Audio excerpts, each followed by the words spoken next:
Good morning, नमस्कार प्यारे साथियों। कैसे हैं? उम्मीद है सब ठीक ठाक होगा, अच्छे होंगे और अच्छी तरीके से पढ़ाई भी कर रहे होंगे। आप सभी का स्वागत है आपका प्यारा सा खूबसूरत सा चैनल इरा फिजिक्स पे, जिसमें हम लोग देख रहे हैं ब्रह्मास्त्र सीरीज। ब्रह्मास्त्र सीरीज का चैप्टर 4 चालू किए हैं। आज देखेंगे हम लोग वीडियो नंबर 21, मतलब सीरीज नंबर 21, ब्रह्मास्त्र सीरीज का वीडियो 21 नंबर। और सीरीज स्टार्ट करने से पहले आप सभी को नहाय खाए छठ के महापर्व का पहला दिन नहाय खाए की हार्दिक शुभकामनाएं, हार्दिक बधाई। आज से ही ये 4 दिन का पर्व स्टार्ट हो जाता है नहाय खाए से। कल होगा खरना, उसके बाद शाम वाला अर्घ और सुबह वाला अर्घ।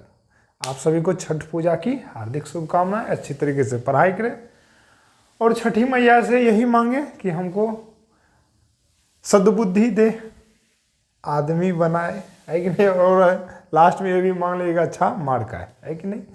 तो बढ़ते हैं वीडियो नंबर 21 में। पहला क्वेश्चन आज का पहला क्वेश्चन है आज का कि घरेलू विद्युत परिपथ में श्रेणी क्रम संयोजन को क्यों नहीं उपयोग करते हैं। ठीक है, पहला क्वेश्चन है घरेलू विद्युत वायरिंग में या विद्युत परिपथ में, घरेलू विद्युत परिपथ में श्रेणी क्रम संयोजन का उपयोग क्यों नहीं करते। श्रेणी क्रम संयोजन का उपयोग क्यों नहीं करते, का उपयोग क्यों नहीं करते। अभी तो ऐसा माहौल है ना, जिधर जाओ उधर केवल छठ का गीत, शारदा सिन्हा का, है कि नहीं। मजा आ रहा है सुनने में। घरेलू विद्युत परिपथ में श्रेणी क्रम संयोजन का उपयोग क्यों नहीं करते। देखिए एक्चुअली होता क्या है, ये 2 मार्क में पूछा गया क्वेश्चन है, तो इसको कैसे हम लोग अटेंड करेंगे, कैसे लिखेंगे। एक्चुअली होता क्या है कि हम लोग श्रेणी क्रम और समांतर क्रम पढ़े हैं, उसमें बताए थे श्रेणी क्रम में यदि कोई उपकरण जुड़ा हुआ रहता है, मान लीजिए 2 या 2 से अधिक उपकरण यदि श्रेणी क्रम में जुड़े हैं, तो सभी जुड़े हुए उपकरण में समान धारा प्रवाहित होती है। सभी उपकरण जुड़े हुए उपकरण में समान धारा प्रवाहित होती है और सारे के सारे उपकरण एक ही वायर से कनेक्ट होंगे, तब तो समान धारा प्रवाहित होगी। तो होता क्या है, यदि शुरुआत के या बीच के कोई भी एक उपकरण यदि खराब हो जाता है, शुरुआत का या बीच का कोई भी एक उपकरण यदि खराब हो जाता है, तो उसके आगे भी विद्युत धारा जाना क्या हो जाती है, बंद हो जाती है। ठीक है ना। मान लीजिए कि हम लोग 10 बल्ब को जोड़े हैं श्रेणी क्रम में, 10 बल्ब जोड़े श्रेणी क्रम में। मान लीजिए कि दूसरा बल्ब फ्यूज हो गया, दूसरा बल्ब क्या हो गया, फ्यूज हो गया। तो अब क्या होगा, केवल पहला बल्ब जलेगा और दूसरा के बाद जितना बल्ब है सारा का सारा बल्ब जलना क्या हो जाएगा, बंद हो जाएगा। क्यों? क्योंकि केवल एक गो बल्ब फ्यूज हुआ, उसी में सारा का सारा बल्ब जलना क्या हो जाएगा, बंद हो जाएगा। इसीलिए हम लोग श्रेणी क्रम का इस्तेमाल घरों के वायरिंग में नहीं करते हैं। नहीं तो क्या होगा, कहीं भी एक जगह का यदि बल्ब फ्यूज हो गया तो उसके आगे जो भी वायरिंग किया हुआ है या जो भी उपकरण जुड़ा हुआ है वो जलना ही क्या हो जाएगा, बंद हो जाएगा चलना। इसलिए हम लोग श्रेणी क्रम का उपयोग नहीं करते। जैसे दीपावली के समय में छोटका वाला चुकभुकिया आता था पहले ज़माने में, 20 रुपया 30 रुपया में देता था, है कि नहीं। तो वो हरा कलर का जो होता था, तो उसमें हम लोग क्या देख रहे थे, 1 महीना 2 महीना चलता है, उसके बाद जलना क्या हो जाता है, बंद। तो उसमें होता क्या था ना, यदि एगो बल्ब फ्यूज हो गया ना, तो बाकी आधा का आगे जलना क्या हो जाता था, बंद हो जाता था। तो क्यों ऐसा हो रहा था, क्योंकि आधा श्रेणी क्रम में था, बाकी फिर आधा किस क्रम में था से, मतलब वो 2 पार्ट में दिया हुआ था श्रेणी क्रम में, है कि नहीं।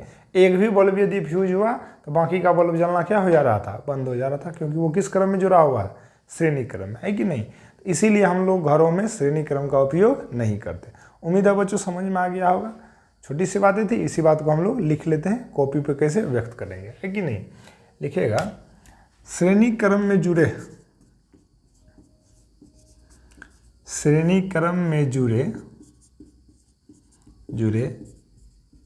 सभी उपकरणों में, श्रेणी क्रम में जुड़े सभी उपकरणों में समान धारा प्रवाहित होती है।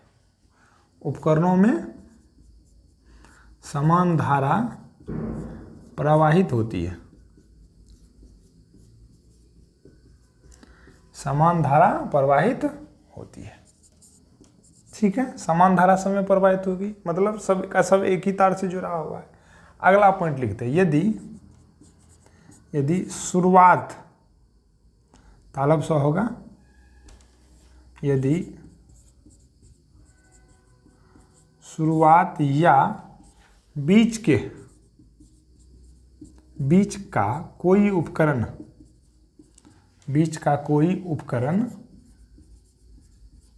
खराब हो जाता है, बीच का कोई उपकरण खराब हो जाता है तो बाकी के आगे जुड़े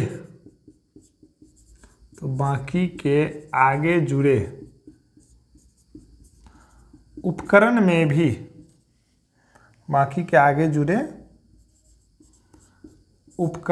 भी, विद्युत धारा प्रवाहित होना बंद हो जाती है। विद्युत धारा प्रवाहित होना बंद हो जाती है,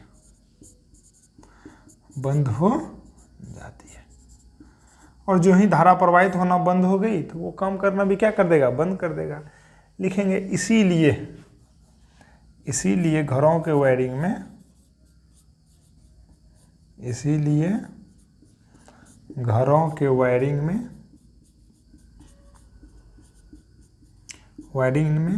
श्रेणी क्रम का उपयोग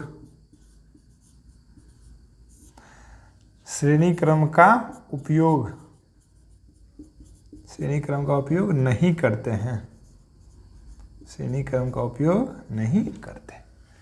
ठीक है बच्चों, उम्मीद है समझ में आ गया होगा। स्क्रीनशॉट लेकर के इसको लिखिए। बढ़ते हैं इस चैप्टर का, इस वीडियो का लास्ट क्वेश्चन की ओर। उसके बाद हम लोग अगले वीडियो में नया चैप्टर चालू करेंगे, है कि नहीं। लास्ट क्वेश्चन इस चैप्टर का। तो बच्चों नेक्स्ट क्वेश्चन है, विद्युत बल्ब में निष्क्रिय गैस क्यों भरी जाती है।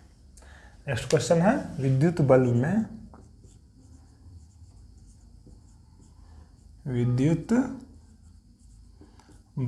में निष्क्रिय गैस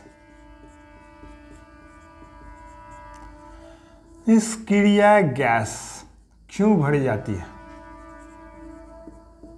निष्क्रिय गैस क्यों भरी जाती है। ठीक है बच्चों, तो रेगुलर क्लास में भी हम इसकी चर्चा कर चुके हैं, जिसका वीडियो पहले से अपलोडेड है। लास्ट में हम उस वाले वीडियो का लिंक पिन कर देंगे, आप लोग वहां भी देख सकते हैं। बाकी हम लोग इस बात पे चर्चा करते हैं कि गैस क्यों भरी जाती है विद्युत बल्ब में निष्क्रिय। एक्चुअली होता क्या है, मान लीजिए बल्ब है, बल्ब में हम निष्क्रिय गैस नहीं भरे। पहले तो निष्क्रिय गैस वैसा गैस होता है जो किसी भी गैस से विक्रिया क्या करती है, नहीं करती। अंग्रेजी में बोलते इसको नोबेल गैस, हीलियम, क्रिप्टन, जेनन, रेडन, यही होता है। केमिस्ट्री में पढ़े होंगे ये, ठीक है ना, पीरियोडिक टेबल में। तो मान लीजिए कि हम बल्ब लिए, उसमें हम निष्क्रिय गैस नहीं भरे। मान लीजिए निष्क्रिय गैस नहीं भरे तो उसमें क्या बचेगा, ऑक्सीजन बचेगा, हवा बचेगी। और हवा भर के बल्ब को हम बना लिए और बल्ब को हम क्या किए, बिजली में लगा दिए, उपयोग में लगा दिए। जो ही हम बल्ब को उपयोग में लगाएंगे ना तो बल्ब जलेगी तो क्या होगा, अंदर हीट उत्पन्न होगा।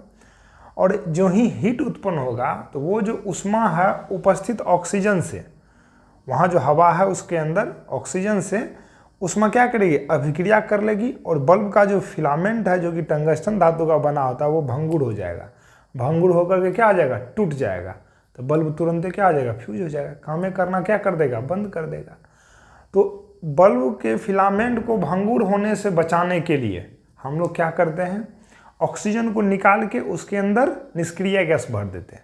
निष्क्रिय गैस मतलब वैसा गैस होता है जो किसी भी चीज़ से विक्रिया करता ही नहीं है। जो ही हम निष्क्रिय गैस भर देंगे तो हीट उत्पन्न होगी, उष्मा उत्पन्न भी होएगी, तो वो क्या करेगा, कुछ भी नहीं करेगा, कोई अभिक्रिया करेगा ही नहीं, जिसके कारण फिलामेंट भंगुर होने से बच जाएगा और वो आसानी से लंबे समय तक क्या होते रहता है, चलते रहता है। तो उम्मीद है बच्चों समझ में आ गया होगा। तो सेम बात को हम लोग नोट में लिख लेते हैं। तो भाई लिखिए तो यदि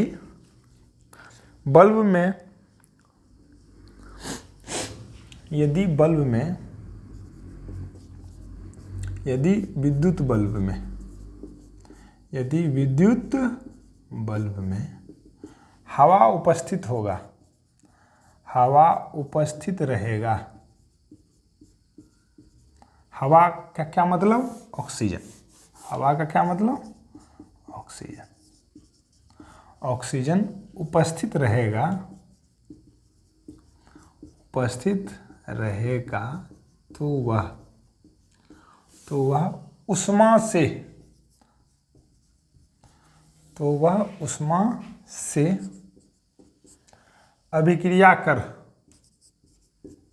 तो वह उष्मा से ऑक्सीकृत होकर, तो वह उष्मा से ऑक्सीकृत होकर उपस्थित रहेगा तो वह के जगह दे दो फिलामेंट, तो बल्ब का फिलामेंट, तो बल्ब का फिलामेंट, तो बल्ब का फिलामेंट, तो बल्ब का फिलामेंट उष्मा से ऑक्सीकृत होकर, उष्मा से ऑक्सीजन की उपस्थिति में ऑक्सीकृत होकर, ऑक्सीकृत होकर, उम्मीद है सेंटेंस आसान हो गया होगा। ऑक्सीकृत होकर भंगुर हो जाएगा, भंगुर हो जाएगा और फिलामेंट टूट जाएगा, हो जाएगा और फिलामेंट क्या हो जाएगा भाई? टूट जाएगा और फिलामेंट टूट जाएगा। जो ही फिलामेंट टूट गया तो कोई काम का ही नहीं बचा, बल्ब जलेगा ही नहीं, फिलामेंट टूट जाएगा।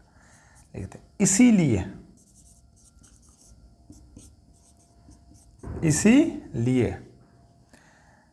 शीशे वाले बल्ब के अंदर से या बल्ब के अंदर से, इसीलिए बल्ब के अंदर से ऑक्सीजन को निकालकर, ऑक्सीजन को निकालकर, ऑक्सीजन को निकालकर उसके अंदर, ऑक्सीजन को निकालकर उसके अंदर निष्क्रिय गैस, निष्क्रिय गैस भर दी जाती है, भर दी जाती है। ठीक है बच्चों, एक और तीसरा क्वेश्चन है, 1 मार्क का क्वेश्चन है, इसी में ऐड कर लेते हैं। विद्युत घंटी विद्युत धारा के किस प्रभाव पे क्या कार्य करती है? विद्युत घंटी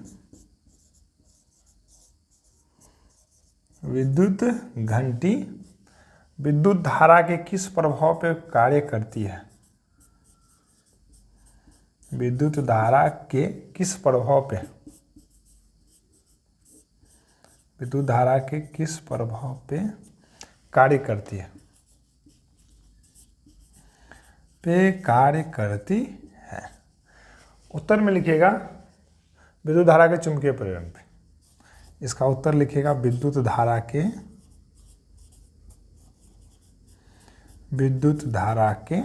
चुंबकीय प्रेरण पे,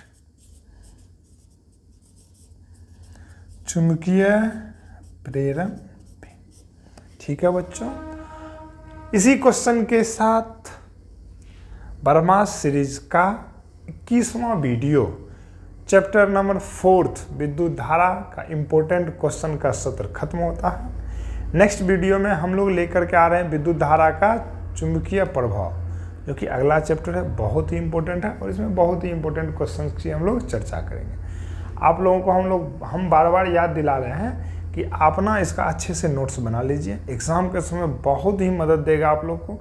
छठ के बाद तो हमें लगता है कि तुरंत एग्ज़ाम का समय आ जाएगा, है ना। अभी तो फेस्टिवल में बिजी है तो पता नहीं चल रहा है, तुरंत एग्ज़ाम का समय आ जाएगा। तो बच्चों तैयारी कीजिए, पढ़िए। तब तक के लिए नमस्कार।